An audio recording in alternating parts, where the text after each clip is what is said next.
ఇప్పుడే జీ5 app download చేయండి. చూడండి మీ ఫేవరెట్ టీవీ షోస్ ఎప్పుడైనా ఎక్కడైనా. ఆ జేడీ కళ్ళు నా చావును చూస్తున్నాయని తెలుసు. దానికి కారణం గతమా?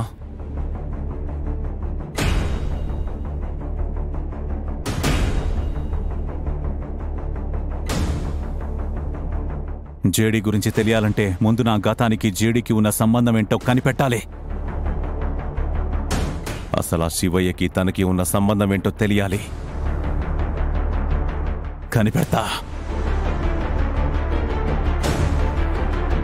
ఆ రోజు చనిపోయిన వాళ్లలో ఎవరికి జేడీతో సంబంధం ఉందో కనిపెడతా.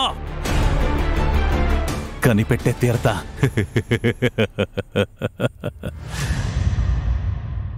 కనిపెడతా. జగదాత్రి ఐపీఎస్ అలియాస్ జేడీగా వాళ్ళమ్మలానే సొసైటీలో చెడుతో ప్రాణాలకు తెగించి పోరాడుతుంది. చెప్పు శివయ్య, అసలు ఈ కావ్య గారిని నేరస్తురాలు అని ఎందుకు అనాల్సి వచ్చింది? Kavyamma great and fearless lady inspector. ఈ పేరు మాత్రమే తెలిసిన నాకు ఒక హంతకురాలు, నేరస్తురాలు, అవినీతి పరురాలు, పదవిని కాపాడడం కోసం ఇంట్లో మనిషిని చంపిన రాక్షసి అని వినడం చాలా కష్టంగా ఉంది సార్.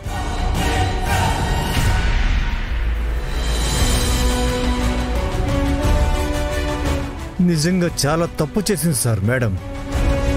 న్యాయం కాపాడడం కోసం దేన్ని లెక్క చేయలేదు కదా, అది తప్పే సార్.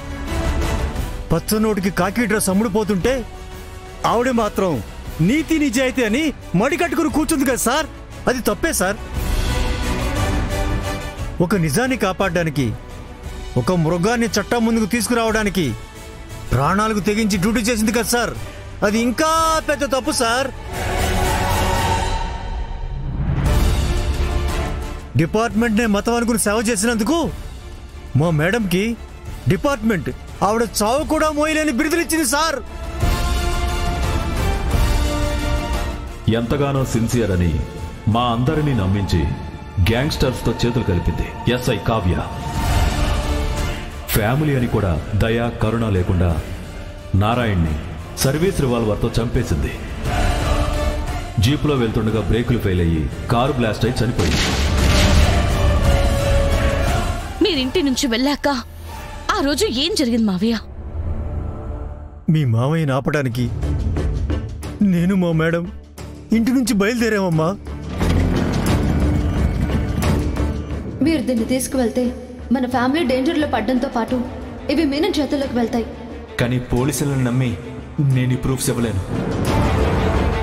నారాయణ, ప్రూఫ్స్ నాకు ఇచ్చేయి.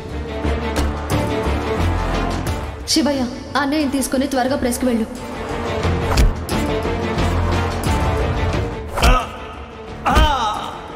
అయ్యా మీరు వెళ్ళిపోడయ్యా. అమ్మా, ఈ ప్రూఫ్స్ అయినా కాపాడాలమ్మా, లేకుంటే ఆయన చావుకు అర్థం ఉండదు. రెండమ్మా వెళదాం.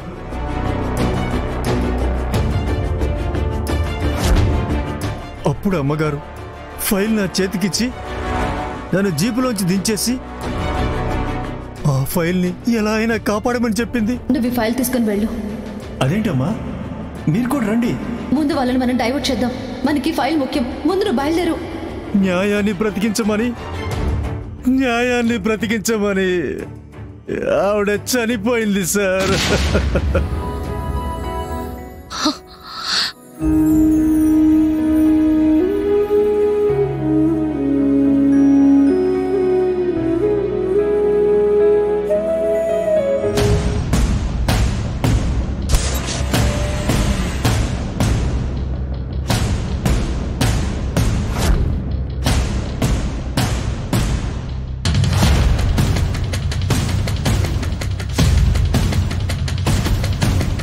ఒక చెయ్యి వచ్చి ఫైల్ తీసుకెళ్ళడం చూశాను సార్.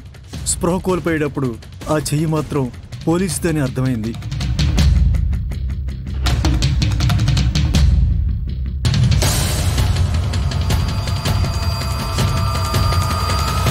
వీడిక్కడ చచ్చిపడున్నాడు.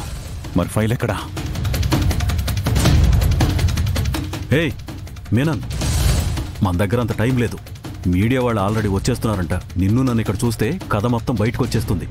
పద, ఇక్కడి నుంచి వెళ్ళిపోదాం. పద. నేను చనిపోయాను అనుకుని అక్కడి నుంచి వెళ్ళిపోయారు. బాబు గారు, మా మేడం ఏ తప్పు చేయలేదు సార్. మా మేడం మీద ఆరోపించినవన్నీ పచ్చి అబద్ధాలు. వాళ్ళు చేసిన తప్పుని కప్పిపుచ్చుకోవడానికి మా మేడంకి తప్పుని అంటగట్టారు సార్. తెలుసు సార్, మా అమ్మ ఏ తప్పు చేయలేదని నాకు తెలుసు. చిన్నప్పటి నుంచి మా అమ్మ తప్పు చేసింది హంతకురాలు అని చెప్తూ ఉంటే విని విని విసిగిపోయాను సార్. ఇలా మా అమ్మ తప్పుని చెప్తూ ఉంటే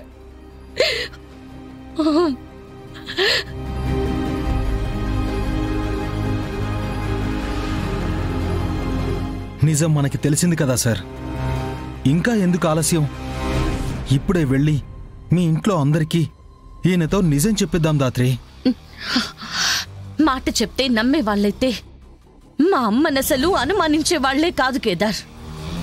శివయ్య మావయ్య ఏం చెప్పినా అది మనమే చెప్పించామంటారు. అది నిజం కాదు అంటారు. అవును కేదార్, వాళ్ళకి నిజం సాక్ష్యాలతో సహా చూపించాలి.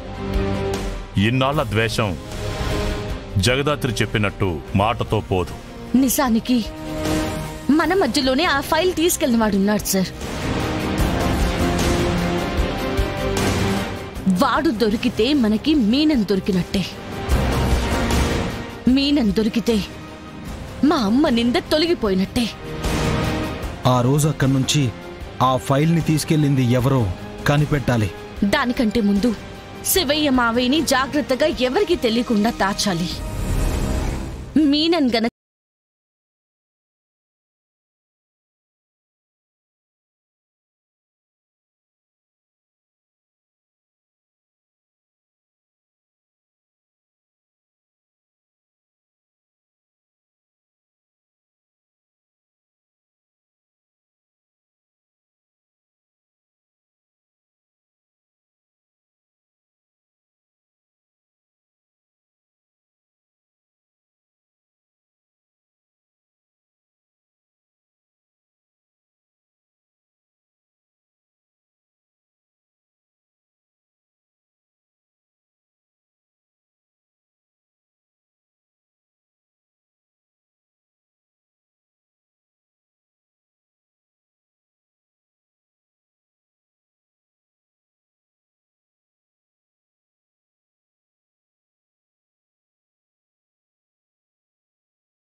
జీ5 యాప్ డౌన్లోడ్ చేసి అన్ని ఎపిసోడ్స్ పూర్తి ఉచితంగా చూడండి.